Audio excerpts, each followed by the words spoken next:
In crowded places, crimes can happen in seconds. But sometimes, so can judgment. This is Crime HQ, where we look beyond the accusation and examine what justice really looks like. On a crowded market street, where vendors shout prices and people move shoulder to shoulder, one sound cuts through the noise: a bell. It is not a call to prayer. It is not a warning of danger. It is a signal meant to draw attention. A woman is forced forward through the market as men surround her. The woman is forced to ring the bell loudly, not deliberately, but ensuring that every passerby turns to look. The men are seen carrying canes, using it not as a symbol, but as a tool of control. She is not leading this procession. She is being driven through it. According to the voice behind the camera, she is a thief. The narration claims she had already stolen 2 mobile phones earlier that day. It is alleged that she was caught while attempting to steal a 3rd phone, right there in the crowded market, where distractions are constant and personal space is limited. But as the camera records, there are no police officers present. No handcuffs. No official arrest. No indication that law enforcement has been called. Instead, there is a group of men who have taken control of the situation. They ring the bell to announce her alleged crime. They keep the cane visible as a warning. At moments, they strike her, reinforcing the message that resistance will not be tolerated. The market becomes a stage, and punishment is carried out in full public view. The narrator's voice continues, repeating the accusation: 2 phones already stolen. A 3rd attempt stopped just in time. The words are delivered with certainty, shaping the narrative for everyone watching. In situations like this, the accusation itself becomes proof, and the crowd rarely asks for more. But what is actually shown? The video does not capture the thefts. It does not show her taking any phone. There is no footage of the alleged 3rd attempt. No victims appear on camera to confirm their losses. What is visible, clearly and undeniably, is the punishment.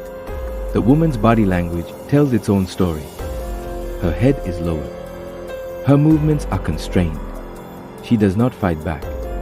She does not speak.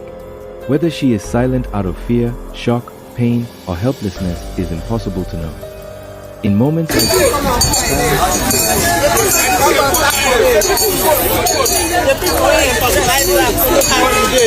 she stole phone and she was stolen. Silence is not confessionate, is often self-preservation. Public punishment has a long history, especially in places where trust in formal justice systems is weak or where anger spreads faster than facts. Bells have been used for centuries to summon crowds, to mark the accused, and to turn private suspicion into public condemnation. Markets, with their density and tension, are particularly volatile spaces. Theft does happen. People do lose valuable belongings. But when accusations arise in these settings, they can escalate rapidly, transforming frustration into violence within moments. Here, the men do not wait for authorities. They assume the roles of accusers, judges, and enforcers all at once. The beating, the bell, the forced walk through the street, all of it serves one purpose: to shame, to punish, and to warn others. Yet this kind of justice carries a dangerous cost.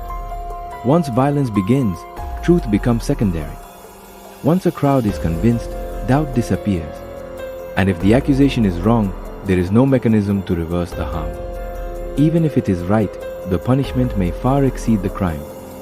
The bell continues to ring as the woman is pushed forward, each sound drawing more attention, more phones, more judgment. The crowd watches, and in doing so, becomes part of the process.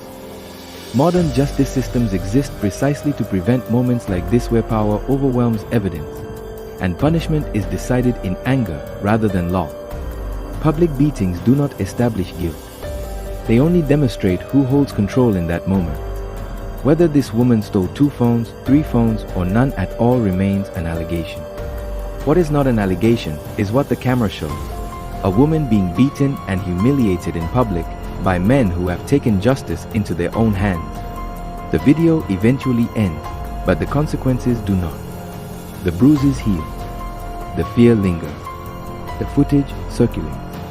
And the judgment, once made public, cannot be undone. This is where crime, justice, and spectacle collide, where accusation becomes entertainment and punishment becomes performance. And it leaves us with a question that cannot be ignored. When the crowd decides guilt, who is left to protect the truth? At Crime HQ, we ask the questions that matter, not just who is accused, but how justice is carried out. Because when the crowd decides guilt, who is left to protect the truth? She's always stealing phone in our market. Say, yeah, the bell.